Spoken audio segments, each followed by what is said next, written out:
Hello everyone, I am on my way to Publix to pick up dinner and a few groceries because Publix is super expensive. And if you are not in Florida or in the South, I don't think there's Publixes up north, but they're just about, oh my God, look at the beautiful sunset today. I spent the day kind of cleaning the house yesterday. You would have seen that video probably by now, but we had a really difficult afternoon. I've had a difficult week. When it comes to Daniel's health stuff, it's like we have smooth sailing and we get our hopes up, and not our hopes up, but like we get excited and we're like, okay, whew, we get into a rhythm of like, finally, you know, nothing crazy is happening. And then before you know it, disaster strikes. And that's kind of where, oh my gosh, that dude just did the craziest turn in the middle of traffic. Anywho, so we get into this rhythm of like, things are good, things are smooth, and before we know it, things blow up. So I'm going to show you some footage of something that happened this afternoon. This week. I'm a weirdo. Do you know what time? It's from the... You need the walker? So we have that support. No.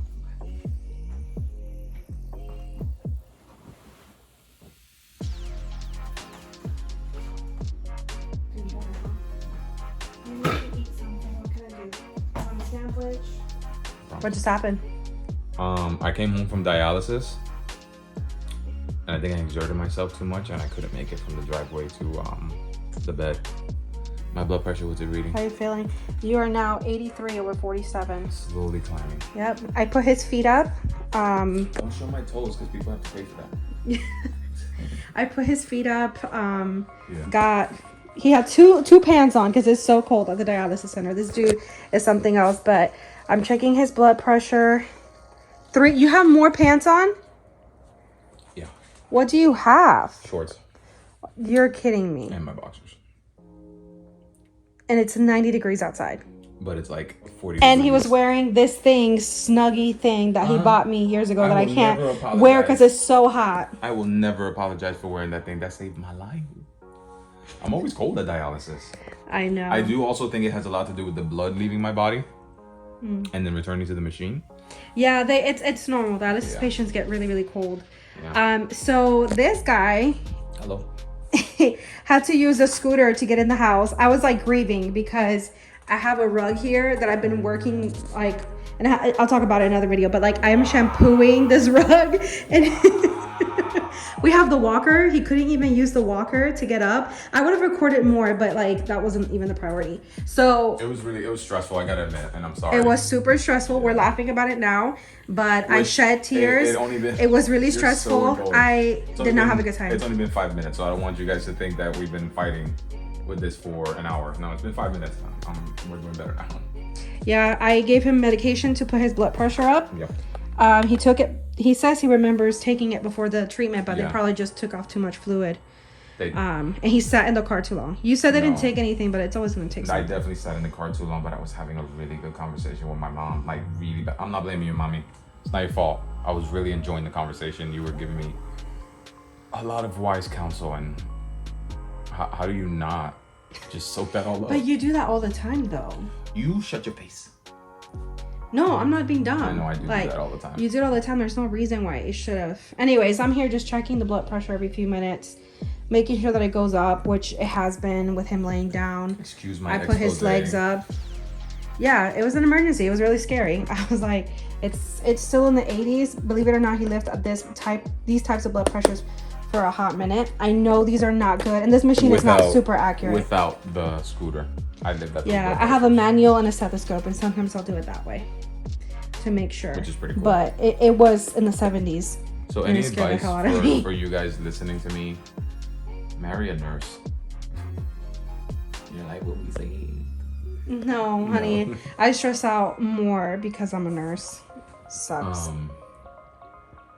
Yeah. This week has been super busy. We are currently waiting on a response from the transplant center about whether Daniel has been listed. We should be getting that response tomorrow. Today's Wednesday, so tomorrow should be the day we get that response. I'm not sure if that video would have been already out. So if it hasn't, this is currently the period of intense waiting right now. and we are very nervous. It has been an intense week emotionally because of that. But this afternoon, Daniel drives himself to his dialysis treatments.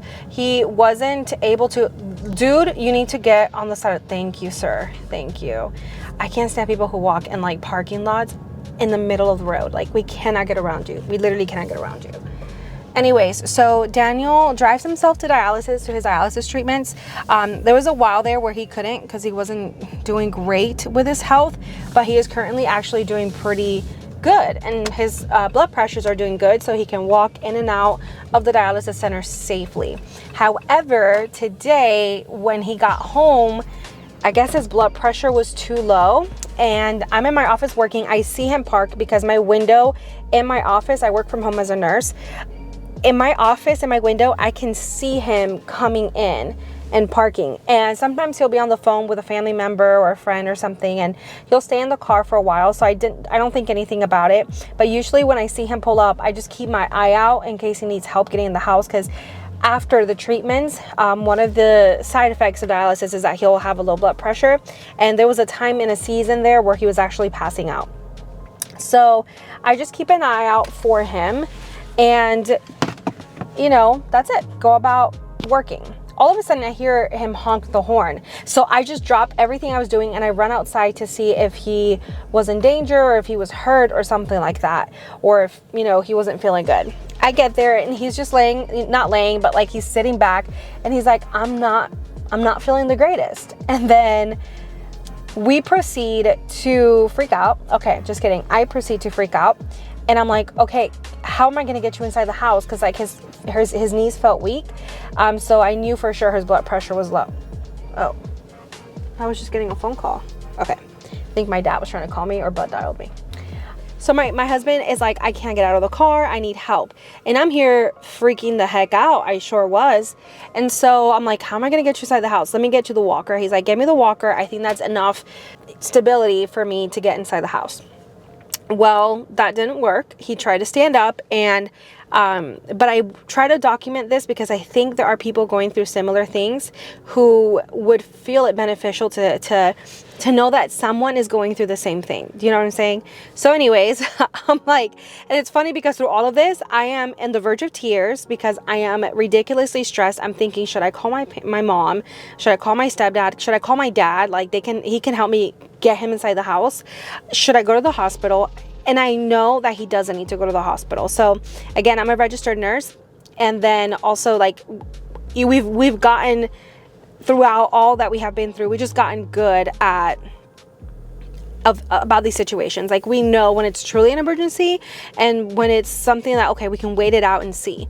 And I know this was just, you know, he just had dialysis, the blood pressure is low. He needs to go inside and take the medicine to get his blood pressure up, all that stuff. You know, and at this point I'm kicking myself because he actually used to have a wheelchair, but they were charging us for this wheelchair monthly. So if we would have kept that thing, I don't even want to know what our bill would be right now. Daniel had great insurance when they sent him home. And instead of like, you know, your insurance purchasing a wheelchair, it's like they were renting it. So, you know, just racking up the prices. And I'm like, I'm not paying for this because it got to the point where he didn't need it unless he is really going through what he was going through today. I really needed a wheelchair to get him in the house. But that too, once Daniel got better, like we used to have ramps and everything installed. We had 2 ramps installed in the front of our house. Sorry. We have 1 step to get, no, we had two ramps to get inside the house, and I got rid of them because, I mean, they're still in our garage, but like my dad had installed them. He had bolted them to the ground, screwed into the concrete, and all of that was removed after he got better because we just didn't expect that he would go downhill like he did last year. So I was kicking myself, really wishing I had a wheelchair and ramps to get him inside the house. And so Daniel kind of just tells me, it's okay, just get the scooter. And I'm like, we have steps, like it's small steps to get into the house. How are you gonna get in the house? I don't know. We're just going to figure it out. So this, I mean, I said that laughing, but it wasn't funny.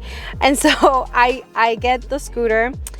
I unload it from his truck. I almost break my finger in the process. And then I was wearing my ring and I was like, try not to get it caught on anything and get my finger ripped off because that thing is 35 pounds. Like it can be heavy to put it together.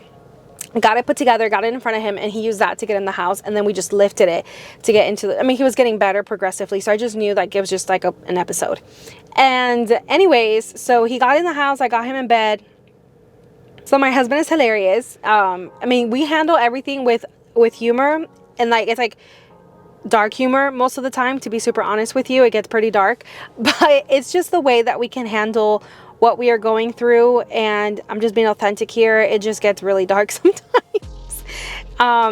But all of this to say, it's just been a week, and then it gets even more fun. So Daniel has a chest catheter that you can see there in his chest. For about a week and a half, we've been having issues with that catheter, and the dialysis center told Daniel that it's very likely he just has to have it changed out. It's not a permanent access to have dialysis. You need to have an access to your vasculature so that you can get dialyzed, and you're supposed to get a fistula, and it takes 8 weeks to heal. So Daniel was supposed to have surgery for that in about December, and he got really sick, and uremics, basically toxins build up in his blood because he wasn't dialyzing adequately at home. I love how, like, I don't know if you can even hear it, but like the ambulance noise has really added some suspense to the story that I'm telling right now.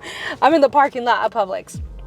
So basically I called the nurse, nobody contacted me, and I was like, what is going on? Because Daniel's telling me, oh, it sounds like they have to change out my catheter. So when I spoke to the dialysis center, it turned out that it was like kind of turning into an emergency, and he really needed to have that catheter changed out because he wasn't getting dialyzed adequately, and this can mean the buildup of toxins in his blood, which leads to his health to get pretty poor. And I was like, well, this is freaking serious. If it's turning into an emergency, then we need to get urgent about it. I spoke to everyone today at the dialysis center, and then I got a phone call from the doctor's office.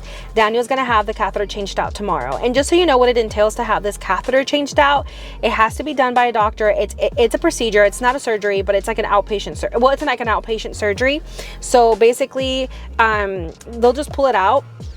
I think it's stitched in, so they might have to cut those stitches. It might not be anymore, because I think the dialysis center, once it heals, after a while, they can take the stitches out. But to get the last one put in was very traumatic for Daniel. It was painful, and his chest, because it's tunneled in, like, under the skin in his chest, and then it lands in his heart, and that's what they used to dialyze him.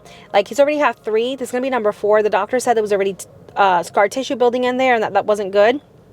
All of this to say, now he has to have a catheter put in tomorrow. I took an hour from work to go with him, get that done. He is sedated, not completely, like it's not like surgery at the hospital, it's outpatient. So he does have to be sedated and get tons of pain meds, so he cannot drive for like 24 hours or anything like that. So, and then his blood pressure can drop, and then it complicates things that he's a dialysis patient. So it's gonna be a very busy day tomorrow. Whenever he has procedures like this done, it's just a lot, you know.